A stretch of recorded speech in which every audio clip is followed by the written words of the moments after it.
AP ప్రభుత్వంలో ఇటీవల రాష్ట్రంలోని ప్రజలందరికీ 25 లక్షల యూనివర్సల్ హెల్త్ బీమాను కల్పించాలని నిర్ణయం తీసుకుంది. ఇది దేశంలోనే సంచలనాత్మకమైన నిర్ణయం.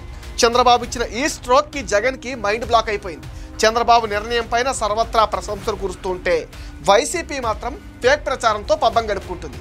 ఈ సందర్భంగా జగన్ చేసిన ట్వీట్ పైన విమర్శలు కూడా వెల్లువెత్తుతున్నాయి. ఈ ట్వీట్లో కంపెనీలు లాభం లేకుండా ఆ పాలసీలు ఇస్తాయా అంటూ పెద్ద స్క్రిప్ట్ రాశారు. కూటమి సర్కార్ తీసుకొచ్చిన 25 లక్షల యూనివర్సల్ హెల్త్ ఇన్సూరెన్స్ వద్దంటున్నారు జగన్.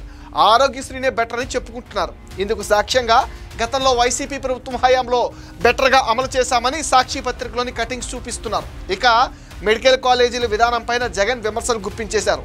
మెడికల్ కాలేజీలను అమ్మేస్తున్నారని, అయిన వాళ్లకు ఇచ్చేస్తున్నారని కూడా చౌకబారు ఆరోపణలు చేశారు. మెడికల్ కాలేజీల అంశం పైన ఇటీవల క్యాబినెట్లో పబ్లిక్ ప్రైవేట్ పార్ట్నర్షిప్లో నిర్వహణ చేపట్టాలని నిర్ణయించారు. దీంతో వైసీపీ నేతలంతా మెడికల్ కాలేజీలను అమ్మేస్తున్నారంటూ గగ్గోలు పెడుతున్నారు.